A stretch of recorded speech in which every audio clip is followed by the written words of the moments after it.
Hi all, welcome to Divine Cashew Industry, the proud home of Kaju ವೇದ.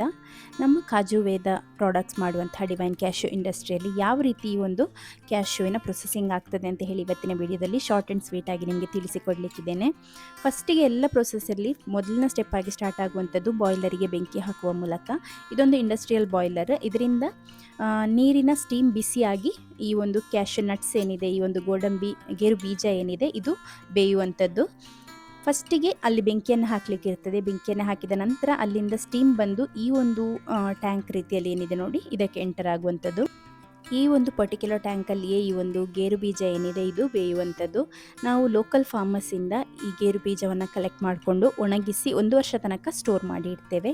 ಈ ರೀತಿಯಲ್ಲಿ ಬ್ಯಾಗ್ಸಲ್ಲಿ ನಾವು ಅದನ್ನು ಹಾಕಿ ಸ್ಟೋರ್ ಮಾಡಿ ಇಡುವಂಥದ್ದು. ನಮಗೆ ಒಮ್ಮೆ ಇದರಲ್ಲಿ ಬೇಯಿಸಲಿಕ್ಕೆ ಆಗುವಂಥದ್ದು 300 kg ಹಾಗೂ 1 ಗಂಟೆಗಳ ಕಾಲ ಇದನ್ನು ಬೇಯಿಸಲಿಕ್ಕೆ ಇರ್ತದೆ. ಅದು ಬೇಯುವಂಥದ್ದು ಖಾಲಿ ಸ್ಟೀಮಿಂದ. ಆ ಒಂದು ಬಾಯ್ಲರ್ ಏನು ನೋಡಿದ್ರೆ ನೋಡಿ, ಅದರಿಂದ ಸ್ಟೀಮ್ ಉಂಟಾಗಿ ಅದು ಬಂದು ಇದನ್ನು ಬೇಯಿಸುವಂಥದ್ದು 1 ಗಂಟೆಗಳ ಕಾಲ. ಸೊ ಇಲ್ಲಿ ನಮ್ಮ ಎಂಪ್ಲಾಯಿ ಇದನ್ನು ಹಾಕಿ ಕೊಡ್ತಾ ಇದ್ದಾರೆ. ಇದರಲ್ಲಿ ಫುಲ್ 300 kg ಹಾಕಿದ ನಂತರ ಸ್ಟೀಮನ್ನು ಇದಕ್ಕೆ ಬಿಟ್ಟು ಬಿಡ್ತಾರೆ. ಆ ಒಂದು ವಾಲ್ವ್ ಇರ್ತದೆ, ಅದನ್ನು ತಿರುಗಿಸಿ ಬಿಟ್ಟರೆ ಸ್ಟೀಮ್ ಇದಕ್ಕೆ ಎಂಟರ್ ಆಗ್ತದೆ. 1 ಗಂಟೆಗಳ ಕಾಲ ಬೆಂದ ನಂತರ ಈ ರೀತಿಯಲ್ಲಿ ಓಪನ್ ಮಾಡುವಾಗ ಬಿಸಿ ಬಿಸಿಯಾಗಿರುವಂತಹ ರಾ ನಟ್ಸ್ ಹೊರಗೆ ಬರ್ತದೆ. ಇದು ಯಾಕೆ ಈ ರೀತಿಯಲ್ಲಿ ಮಾಡೋದು ಅಂತ ಹೇಳಿದರೆ, ಬೇಯಿಸದೆ ಡೈರೆಕ್ಟಾಗಿ ಕಟ್ ಮಾಡಲಿಕ್ಕೆ ಆಗೋದಿಲ್ಲ. ಅದು ಆ ಒಂದು ನಟ್ ಏನಿದೆ ಅದು ಶೆಲ್ಲಿಗೆ ಅಂಟಿರ್ತದೆ. ಈ ರೀತಿ ಬೇಯಿಸುವ ಮೂಲಕ ಆ ಒಂದು ನಟ್ ಶೆಲ್ಲಿಂದ ಸಪ್ರೇಟಾಗಿ ಸಿಗ್ತದೆ, ಹಾಗೂ ಶೆಲ್ ಕೂಡ ಹಾರ್ಡಾಗಿ ಇರ್ತದೆ, ಕಟ್ ಮಾಡಲಿಕ್ಕೆ ಸಹ ಈಸಿ ಆಗ್ತದೆ. ಮತ್ತು ಅದರಲ್ಲಿ ಒಳಗೆ ಒಂದು ಲಿಕ್ವಿಡ್ ರೀತಿಯಲ್ಲಿ ಇರ್ತದಲ್ಲ, ಅದರ ಫ್ಲೋ ಕೂಡ ಕಡಿಮೆ ಆಗ್ತದೆ. ಹಾಗಾಗಿ ಆ ರೀತಿಯಲ್ಲಿ ಮಾಡುವಂಥದ್ದು. ಬೇಯಿಸಿದ ಆ ಒಂದು ಹೀಟ್ ಇರುವಂತಹ ಬಿಸಿ ಬಿಸಿ ಇರುವಾಗ ಆ ಒಂದು ನಟ್ಸನ್ನು ಈ ರೀತಿಯ ಜೂಟ್ ಬ್ಯಾಗ್ಸಲ್ಲಿ, ಅಂದರೆ ಬ್ರೀದೆಬಲ್ ಇರುವಂತಹ ಒಂದು ಬ್ಯಾಗ್ಸಲ್ಲಿ ಹಾಕಿ ಇಡುವಂಥದ್ದು. ಯಾಕೆಂತ ಹೇಳಿದರೆ ಇದನ್ನು ಇವತ್ತೇ ಕಟ್ ಮಾಡಲಿಕ್ಕೆ ಆಗೋದಿಲ್ಲ. ಬಿಸಿ ಇರುವಾಗ ಕಂಪ್ಲೀಟಾಗಿ ತಣ್ಣಗಾದ ನಂತರ, ಅಂದರೆ 1 ದಿನಗಳ ನಂತರ ಇದನ್ನು ಕಟ್ ಮಾಡುವಂಥದ್ದು. 1 ದಿನದವರೆಗೆ ಇದನ್ನು ಹೀಗೇ ಈ ಒಂದು ಬ್ರೀದೆಬಲ್ ಬ್ಯಾಗ್ಸಲ್ಲಿ ಹಾಕಿ ಇಡುವಂಥದ್ದು. ಇಲ್ಲಿ ನಮ್ಮ ಒಂದು ಫ್ಯಾಕ್ಟ್ರಿಯಲ್ಲಿ 90% ಲೇಬರ್ಸ್ ಏನಿದ್ದಾರೆ ಅವರು ವುಮೆನ್ ಬರುವಂಥದ್ದು. ಈ ರೀತಿಯ ಕ್ಯಾಶ್ಯೂ ಇಂಡಸ್ಟ್ರಿ ಎಲ್ಲ ಆದ ನಂತರ ವುಮೆನ್ ಎಂಪವರ್ಮೆಂಟ್ ಜಾಸ್ತಿ ಆದಂಥದ್ದು. ಮೊದಲೆಲ್ಲ ಇವರೆಲ್ಲ ಒಂದು ತೋಟದ ಕೆಲಸಕ್ಕೆ ಅಥವಾ ಮನೆಯಲ್ಲೇ ಇರ್ತಿದ್ರು. ಬಟ್ ಇವಾಗ ಇವರ ಮಕ್ಕಳ ಎಜುಕೇಷನಿಗೆ ಆಗಿರ್ಬೋದು, ಮನೆ ಖರ್ಚಿಗೆ ಆಗಿರ್ಬೋದು, ಇವರು ಸ್ವಂತವಾಗಿ ದುಡಿದ ಹಣದಿಂದನೇ ಖರ್ಚನ್ನು ನಿಭಾಯಿಸ್ತಾ ಇದ್ದಾರೆ. ನಾವು ಇಲ್ಲಿ ಮೇಯ್ನಾಗಿ ಮ್ಯಾನ್ಯುವಲ್ ಕಟ್ಟಿಂಗ್ ಮೆಥಡನ್ನು ಯೂಸ್ ಮಾಡುವಂಥದ್ದು. ಅದು ಯಾಕೆ ಅಂತ ಹೇಳಿದರೆ, ಹೆಚ್ಚಾಗಿ ಇತ್ತೀಚಿನ ದಿನಗಳಲ್ಲಿ ಕ್ಯಾಶ್ಯೂ ಫ್ಯಾಕ್ಟ್ರಿಗಳು ಮಿಷನರಿಯನ್ನು ಇನ್ಕ್ಲೂಡ್ ಮಾಡ್ತಾರೆ. ಯಾಕೆಂದರೆ ಲೇಬರ್ದು ಖರ್ಚನ್ನು ಕಡಿಮೆ ಮಾಡಲಿಕ್ಕೆ ಲೇಬರ್ ಸಹ ಬೇಕಾಗೋದಿಲ್ಲ, ಅದು ಮೆಷಿನ್ ಆಟೋಮೆಟಿಕ್ ಆಗಿ ಮಾಡ್ತದೆ, ಹಾಗೂ ಬೇಗ ಬೇಗ ಕೆಲಸ ಆಗ್ತದೆ ಅಂತ ಹೇಳಿ. ಬಟ್ ಈ ಒಂದು ಮೆಥಡನ್ನು ಯೂಸ್ ಮಾಡುವಾಗ ಏನಾಗ್ತದೆ ಅಂತ ಹೇಳಿದರೆ, ಶೆಲ್ ಇದು ಆಯಿಲ್ ಏನಿರ್ತದೆ ನೋಡಿ, ಅದು ಈ ಒಂದು ಕ್ಯಾಶ್ಯೂಗೆ ಇಳ್ಕೊಳ್ಳುವಂಥ ಚಾನ್ಸ್ ಇರ್ತದೆ. ಅದು ಹೆಲ್ತಿಗೆ ಕೂಡ ಒಳ್ಳೆಯದಲ್ಲ. ನಮ್ಮ ಒಂದು ಕಾಜು ವೇದ ಪ್ರಾಡಕ್ಟ್ಸನ್ನು ನಾವು ಪ್ರೀಮಿಯಂ ಪ್ರಾಡಕ್ಟ್ಸ್ ಅಂತ ಯಾಕೆ ಹೇಳ್ತೇವೆ ಅಂತ ಹೇಳಿದರೆ, ಇದಕ್ಕೋಸ್ಕರನೇ ಪ್ರತಿಯೊಂದು ಕ್ಯಾಶ್ಯೂವನ್ನು ಕೂಡ ಈ ರೀತಿಯ ಶೆಲ್ಲಿಂದ ಸಪ್ರೇಟ್ ಮಾಡುವಂಥದ್ದು.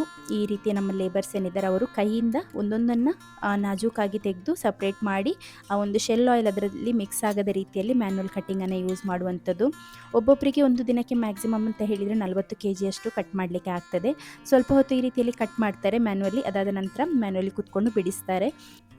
ಈ ರೀತಿ ರೂರಲ್ ವುಮೆನಿಗೆ ಒಂದು ಎಂಪ್ಲಾಯ್ಮೆಂಟ್ ಆಪರ್ಚುನಿಟಿ ಕೂಡ ಸಿಗ್ತದೆ, ಹಾಗೂ ಇಂಡಿಪೆಂಡೆಂಟ್ ವುಮೆನ್ ಆಗಿ ಕೂಡ ಇವರು ಟರ್ನ್ಔಟ್ ಆಗ್ತಾರೆ. ಹಾಗೆ ತುಂಬ ಮಂದಿ ಇಲ್ಲಿ ಬಂದು ಕೆಲಸವನ್ನು ಮಾಡ್ತಾ ಇದ್ದಾರೆ. ಇದು ಕಟ್ಟಿಂಗಿಗೆ ಇರುವಂಥ ಒಂದು ಸಪ್ರೇಟ್ ಸೆಕ್ಷನ್. ಇಲ್ಲಿ ಕಟ್ಟಿಂಗ್ ಆಗುವಂಥದ್ದು ಮತ್ತು ಶೆಲ್ಲಿಂದ ಸಪ್ರೇಟ್ ಮಾಡುವಂಥದ್ದು, ಗ್ರೇಡಿಂಗ್ ಎಲ್ಲ ಆಗುವಂಥದ್ದು ಬೇರೆ. ಈ ರೀತಿ ಶೆಲ್ ಒಳಗಿಂದ ತೆಗೆಯುವಾಗ ಫುಲ್ ಇರುವಂತಹ ಒಂದು ಕ್ಯಾಶ್ಯೂ ನಟ್ ಏನಿದೆ ಅದನ್ನು ಸಪ್ರೇಟಾಗಿ ಹಾಕ್ತಾರೆ, ಹಾಗೂ ಪೀಸಸನ್ನು ಕೂಡ ಸಪ್ರೇಟಾಗಿ ಇಡ್ತಾರೆ. ಕೆಲವರಿಗೆ ನಮ್ಮ ಕ್ಯಾಶ್ಯೂ ನಟ್ಸನ್ನು ತೆಗೊಳ್ಳಿಕ್ಕೆ ಬೇಕಿತ್ತು ಕಾಣ್ತದೆ. ಕಾಮೆಂಟಲ್ಲಿ ಕೇಳಿದಾಗೆ ನಾನು ನಮ್ಮ ಕಾಜು ವೇದ ವೆಬ್ಸೈಟಿನ ಅಡ್ರೆಸ್ಸನ್ನು ಕೊಟ್ಟಾಗ ಅವರು ಪುನಃ ಬಂದು ಹೇಳಿದರು, ಕ್ಯಾಶ್ಯೂ ನಟ್ಸ್ ಎಲ್ಲ ತುಂಬ ಕಾಸ್ಟ್ಲಿ ಇದೆ ಅಂತ ಹೇಳಿ. ನೀವು ನಮ್ಮ ಕ್ಯಾಶ್ಯೂ ನಟ್ಸ್ ಅಂತ ಅಲ್ಲ, ಬೇರೆ ಎಲ್ಲಿ ಹೋಗಿ ಕ್ಯಾಶ್ಯೂ ನಟ್ಸನ್ನು ತಗೊಂಡ್ರು ಕೂಡ ಅದು ತುಂಬ ಕಾಸ್ಟ್ಲಿ. ಯಾಕೆಂತ ಹೇಳಿದರೆ ಅದರ ಹಿಂದೆ ಅಷ್ಟೊಂದು ಕಷ್ಟದ ಕೆಲಸ ಇದೆ.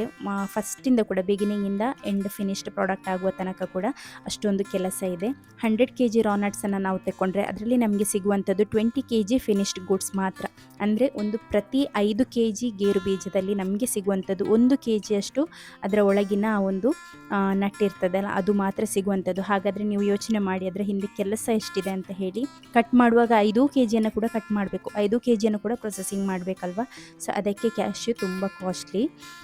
ಅದಾದ ನಂತರ ಆ ಒಂದು ಸಿಪ್ಪೆಯಿಂದ ಸಪ್ರೇಟ್ ಮಾಡಿದಂತಹ ಈ ರಾ ನಟ್ಸ್ ಏನಿದೆ ಅದನ್ನೆಲ್ಲ ಈ ರೀತಿ ಡ್ರೈಯರಲ್ಲಿ ಹಾಕಿ 75 ಡಿಗ್ರಿ ಸೆಲ್ಸಿಯಸ್ಸಲ್ಲಿ 8 ಅವರ್ಸ್ ತನಕ ಈ ರೀತಿಯಲ್ಲಿ ಅವನಲ್ಲಿ ಇಡ್ತೇವಲ್ಲ ನಾವು, ಸೇಮ್ ಅದೇ ರೀತಿ ಇರುವಂಥದ್ದು ಅದರಲ್ಲಿ ಇಟ್ಟು ಡ್ರೈಯರಲ್ಲಿ ಹಾಕಲಿಕ್ಕಿದೆ. ಇದನ್ನು ಇಂಡಸ್ಟ್ರಿಯಲ್ ಡ್ರೈಯರ್ ಅಂತ ಹೇಳುವಂಥದ್ದು. ಈ ಡ್ರೈಯರಲ್ಲಿ 8 ಅವರ್ಸ್ ಇಟ್ಟ ನಂತರ ಪುನಃ ಹೊರಗೆ 1 ಡೇ ತನಕ ಇದನ್ನು ಇಡಲಿಕ್ಕುಂಟು. ಪುನಃ ಇದಕ್ಕೆ ಮಾಯಿಶ್ಚರ್ ಬರಬೇಕು, ಹೊರಗಿನ ಮಾಯಿಶ್ಚರನ್ನು ಇದು ಅಬ್ಸಾರ್ಬ್ ಮಾಡಿಕೊಂಡ ನಂತರ ಇದನ್ನು ಪೀಲ್ ಮಾಡಲಿಕ್ಕೆ, ಅಂತ ಅದರ ಸಿಪ್ಪೆಯನ್ನು, ಮೇಲಿನ ಸಿಪ್ಪೆ ಏನಿದೆ ನೋಡಿ ಅದನ್ನು ತೆಗಿಲಿಕ್ಕೆ ಅಂತ ಹೇಳಿ ಹಾಕುವಂಥದ್ದು. ಈಗ ಆನ್ ಮಾಡಿದಂತಹ ಮೆಷಿನ್ ಕಂಪ್ರೆಸರ್, ಆ ಕಂಪ್ರೆಸರಿಂದ ಕಂಪ್ರೆಸ್ಡ್ ಏರ್ ಏನಿದೆ ಅದು ಈ ಒಂದು ಮಿಷಿನಿಗೆ ಎಂಟರ್ ಆಗಿ ಇದರಿಂದ ಸಿಪ್ಪೆಯನ್ನು ಆ ಗಾಳಿಯ ಮೂಲಕ ತೆಗೆಯುವಂಥದ್ದು.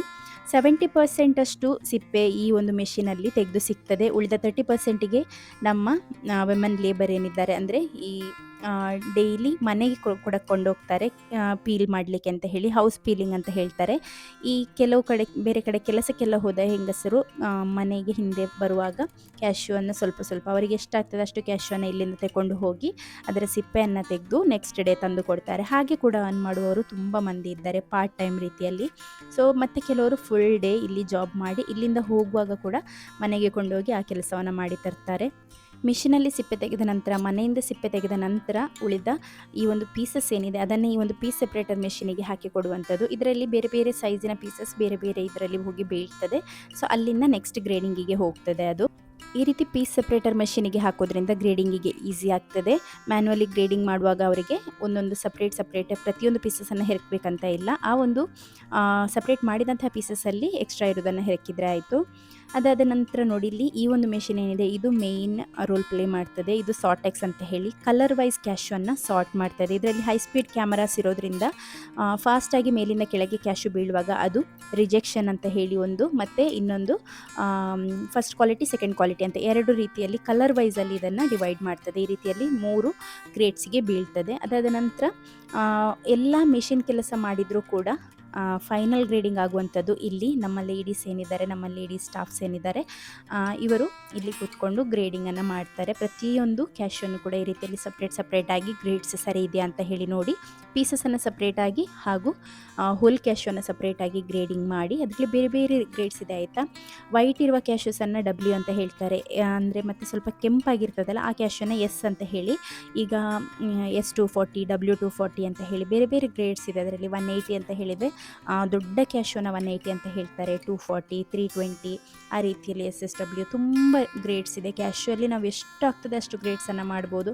ನಮಗೆ ಕ್ಯಾಶ್ಯೂ ಅಂತ ಹೇಳಿದರೆ ಫುಲ್ ಹಾಫ್ ಮಾತ್ರ ಅಲ್ವ ಗೊತ್ತಿರುವಂಥದ್ದು. ಸೊ ಅದೆಲ್ಲ ಆದ ನಂತರ ಕ್ವಾಲಿಟಿ ಚೆಕ್ ಆಗ್ತದೆ. ನಮ್ಮ ಎಂಪ್ಲಾಯಿ ಕ್ವಾಲಿಟಿ ಚೆಕ್ಕನ್ನು ಮಾಡ್ತಾರೆ.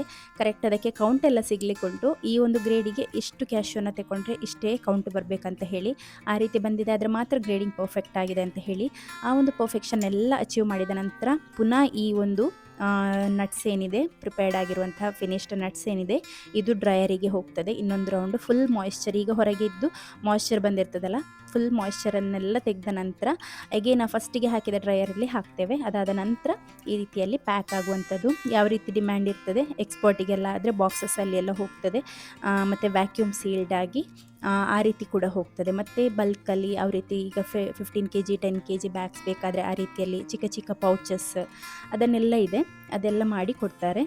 ನಮ್ಮ ಕಾಜು ವೇದದ ವೆಬ್ಸೈಟಲ್ಲಿ ನಿಮಗೆ ಎವ್ರಿಡೇ ಕ್ಯಾಶ್ಯೂಸ್, ಫಿಟ್ನೆಸ್ ಕ್ಯಾಶ್ಯೂಸ್, ಹೆಲ್ತಿಗೆ ರಿಲೇಟೆಡ್ ಆಗಿರುವಂತಹ ಫ್ಲೇವರ್ಡ್ ಕ್ಯಾಶ್ಯೂಸ್, ಮತ್ತು other flavoured cashews, chocolate cashews, ಈ ರೀತಿ ಬೇರೆ ಬೇರೆ ರೀತಿಯಾದಂತಹ ಕ್ಯಾಶ್ಯೂಸ್ನ ವೆರೈಟಿ ಆಫ್ ರೇಂಜಸ್ ಇದೆ.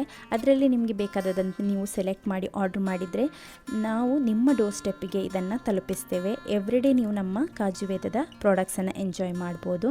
ಇದರ ಡೀಟೇಲ್ಸನ್ನು ನಾನು ಡಿಸ್ಕ್ರಿಪ್ಷನ್ ಬಾಕ್ಸ್ನಲ್ಲಿ ಕೊಟ್ಟಿರ್ತೇನೆ ಹಾಗೂ ಪಿನ್ ಕಾಮೆಂಟಲ್ಲಿ ಕೂಡ ಕೊಟ್ಟಿರ್ತೇನೆ. ಈ ಕ್ಯಾಶ್ಯೂವನ್ನು ಮಾಡುವಾಗ ಯಾವುದೇ ರೀತಿಯಾದಂತಹ ಆರ್ಟಿಫಿಷಿಯಲ್ ಫ್ಲೇವರ್ಸ್, ಪ್ರಿಸರ್ವೇಟಿವ್ಸ್, ಕಲರ್ಸ್ ಏನು ಕೂಡ ಯೂಸ್ ಮಾಡಲಿಲ್ಲ ಹಾಗೂ ಇದು ಹೈಜಿನಿಕಲಿ ರೋಸ್ಟೆಡ್ ಮೆಥಡಲ್ಲಿ ಮಾಡಿರುವಂಥದ್ದು.